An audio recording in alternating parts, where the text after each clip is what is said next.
8000 ಬರಬೇಕು.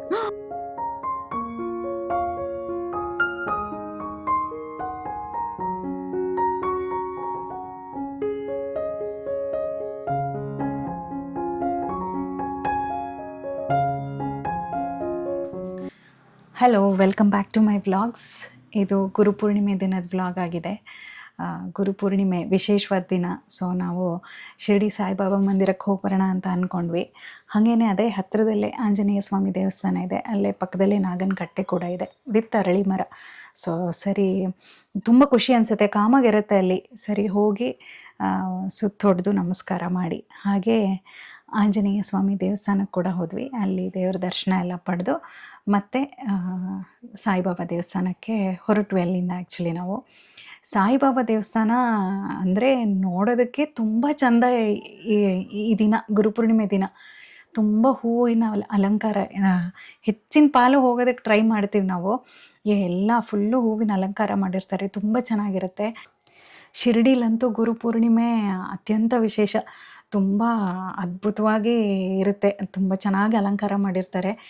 ಮತ್ತು ನಾವು ಇಲ್ಲಿನೂ ದರ್ಶನ ಎಲ್ಲ ಚೆನ್ನಾಗಿತ್ತು, ದರ್ಶನ ಮಾಡಿಕೊಂಡು ಹೊರಗಡೆ ಹೊರಟ್ವಿ. ಅಲ್ಲಿ ತುಂಬ ಸ್ಟಾಲ್ಸ್ ಹಾಕಿದ್ರು, ಸರಿ ಒಂದೊಂದೇ ಸ್ಟಾಲ್ ನೋಡ್ಕೊಂಡು ಹೋಗೋಣ ಅಂತ ಎಲ್ಲ ನೋಡ್ತಾ ಇದ್ವಿ. ಮತ್ತು ಇಲ್ಲಿ ಹೋಮ್ ಮೇಡ್ ಸ್ವೀಟ್ಸು, ಇದು ಖಾರ ಐಟಮ್ಸ್ ಕೂಡ, ಈ ಮಿಕ್ಸರ್ ಆ ಥರದ್ದೆಲ್ಲ ಮಾಡ್ತಾರೆ ಆಯಿತಾ. ಹೆಲ್ದಿಯರ್ ಆಪ್ಷನ್, ರಾಗಿ ಕುಕ್ಕೀಸ್ ಮಾಡ್ತಾರೆ, ಓಟ್ಸ್ ಕುಕ್ಕೀಸ್ ಮಾಡ್ತಾರೆ, ಬೇಸನ್ ಲಡ್ಡು ಈ ಥರದ್ದೆಲ್ಲ. ಸೊ ಲಾಸ್ಟ್ ಟೈಮ್ ನನ್ನ ಮಗನಿಗೆ ರಾಗಿ ಕುಕ್ಕಿ ಇಷ್ಟ ಆಗಿತ್ತು ಅಂತ ಹೇಳ್ಬಿಟ್ಟು ಮತ್ತೆ ಅದನ್ನು ತೊಗೊಂಡೆ.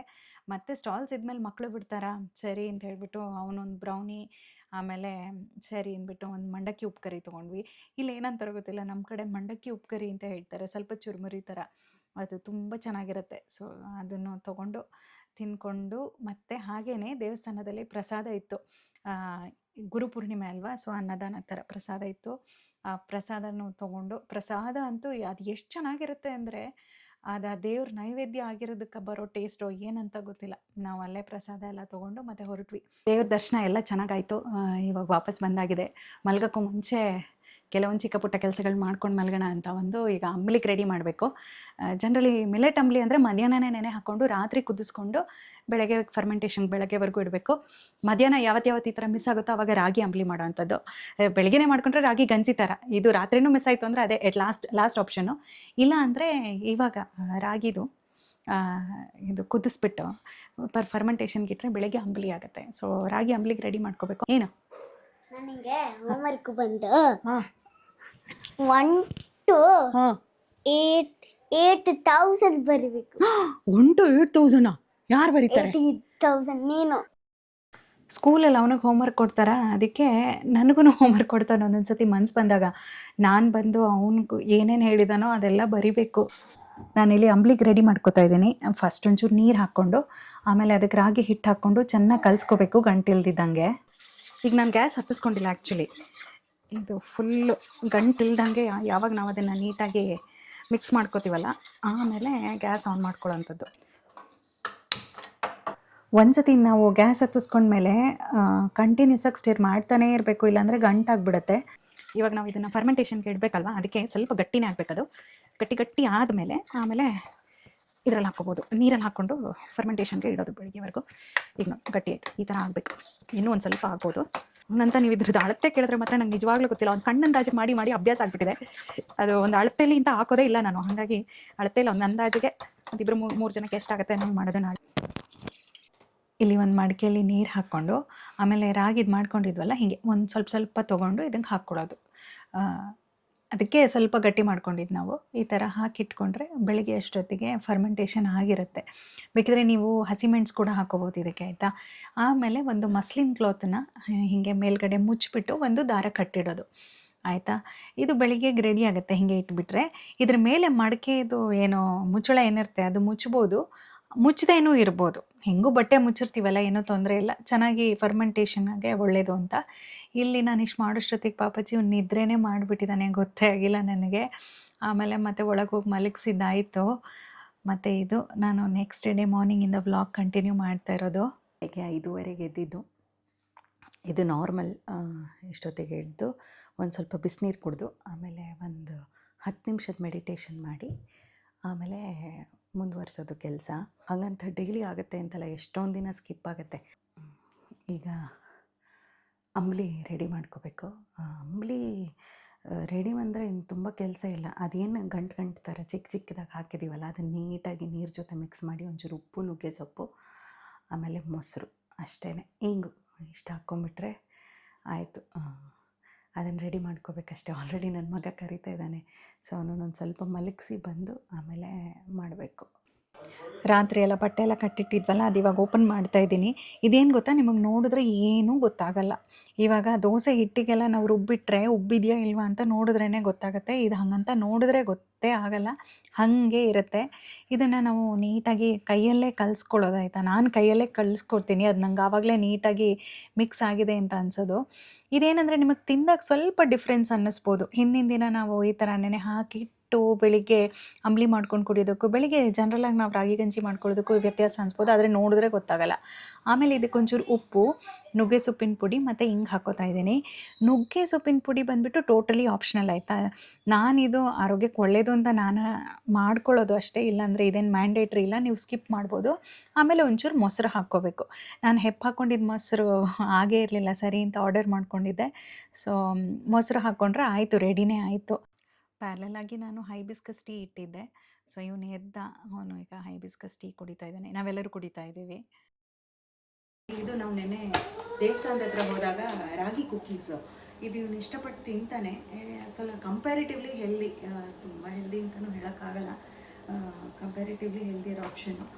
ಸೊ ಅದಕ್ಕೆ ಒಂದೊಂದ್ಸತಿ ಇದೆಲ್ಲಾದರೂ ಆ ಕಡೆ ಹೋದರೆ ತೊಗೊಂಬಂದು ಇದನ್ನು 1-2 ದಿನ ಬಾಕ್ಸಿಗೆ ಹಾಕ್ಕೊಡೋದಿರುತ್ತೆ. ಸೊ ಇವನು ಬಾಕ್ಸಿಗೆ ಇವಾಗ ಬೇಗ ಬೇಗ ರೆಡಿ ಮಾಡಬೇಕು. ನೀರು ಒಂಚೂರು ಇಡಬೇಕು ಅಷ್ಟೇ.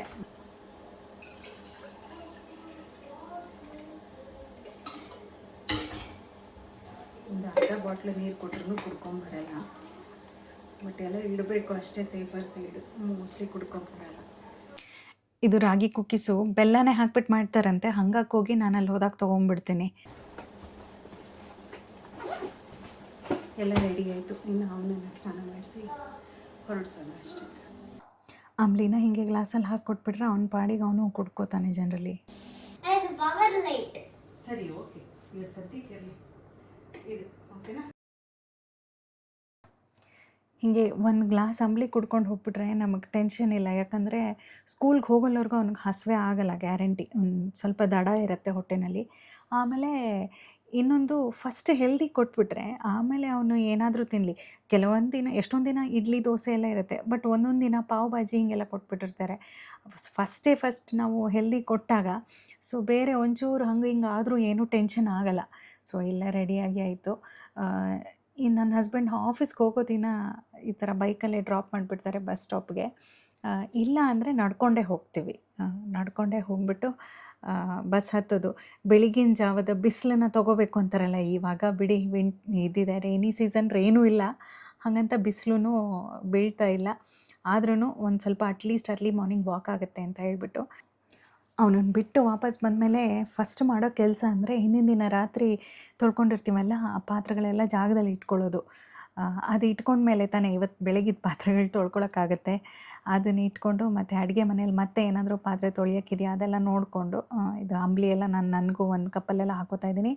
ಆಮೇಲೆ ಏನು ಗೊತ್ತಾ, ಈ ಬ್ಯಾಸ್ಕೆಟ್ ಇಡ್ತೀವಿ ನೋಡಿ ನಾವು, ಪಾತ್ರೆ ತೊಳೆದಿರೋ ಬ್ಯಾಸ್ಕೆಟು, ಆ ಜಾಗದಲ್ಲಿ ನೀರು ಬಿದ್ದು ಬಿದ್ದು ಬಿದ್ದು ಇದೊಂಥರ ಕಲೆ ಥರ ಆಗಿಬಿಡುತ್ತೆ ಅದು. ಅದಕ್ಕೆ ನಾನೇನು ಮಾಡ್ತೀನಿ, ಬೆಳಿಗ್ಗೆ ಏನು ಪಾತ್ರೆ ಇಟ್ಕೋತೀನಲ್ವಾ, ಆವಾಗ ಅಲ್ಲಿ ನೀಟಾಗಿ ಒಂದು ಸತಿ ಚೆನ್ನಾಗಿ ಸ್ಕ್ರಬ್ಬರ್ ಹಾಕಿ ಉಜ್ಜಿ ತೊಳೆದು ಆಮೇಲೆ ಒರೆಸಿ ಇಟ್ಕೊಂಡ್ಬಿಡ್ತೀನಿ. ಆವಾಗ ಆ ಪ್ಲೇಸು ತುಂಬ ಕ್ಲೀನಾಗಿರುತ್ತೆ. ಇವಾಗ ಮತ್ತೆ ಇಲ್ಲೆಲ್ಲ ಬ್ಯಾಸ್ಕೆಟೆಲ್ಲ ತೆಗೆದು ಮತ್ತೆ ಕಿಚನ್ ಮಿನಿಮಲ್ ಕ್ಲೀನಿಂಗ್, ತುಂಬ ಕ್ಲೀನಿಂಗ್ ಮಾಡಬೇಕು ಅಂತಿಲ್ಲ. ಯಾಕಂದರೆ ನಾನಿವತ್ತು ತಿಂಡಿ ಏನೂ ಮಾಡಿಲ್ಲ, ನಾನೊಬ್ಬಳೇ ಅಲ್ವಾ. ಸೊ ರಾಗಿ ಅಂಬ್ಲಿ ಅಷ್ಟೇ. ಸೊ ಹಾಗಾಗಿ ತುಂಬ ಡೀಪ್ ಕ್ಲೀನಿಂಗು ಆ ಥರ ಏನೂ ಇಲ್ಲ. ಅದು ಅಂಬ್ಲಿನೂ ಎಲ್ಲ ಏನು ರಾತ್ರಿಯೇ ಮಾಡಿಟ್ಟಿದ್ದು, ಬೆಳಿಗ್ಗೆ ಜಸ್ಟ್ ಮಿಕ್ಸ್ ಮಾಡ್ಕೊಳ್ಳೋದು ಅಷ್ಟೇ ತಾನೇ ಕೆಲಸ. ಸೊ ಹಾಗಾಗಿ ಆಮೇಲೆ ಫಸ್ಟು ಮಡಿಕೆ ತೊಳ್ಕೊಂಡು ಅದನ್ನು ಹೊರಗಡೆ ಇಟ್ಬಿಡ್ತೀನಿ. ಮಡಿಕೆನ ಬಿಸಿಲಲ್ಲಿ ಹಿಡ್ದು ಯೂಸ್ ಮಾಡಬಾರ್ದು ಅಂತಾರೆ, ಅದಕ್ಕೋಸ್ಕರ. ಆಮೇಲೆ ಎಲ್ಲ ಕ್ಲೀನ್ ಆದಮೇಲೆ ಸಿಂಕ್ ಏರಿಯಾ ಫುಲ್ಲು ಕ್ಲೀನ್ ಆಗಿಬಿಡ್ಬೇಕು, ಆಮೇಲೆ ಮನಸ್ಸಿಗೆ ನೆಮ್ಮದಿ.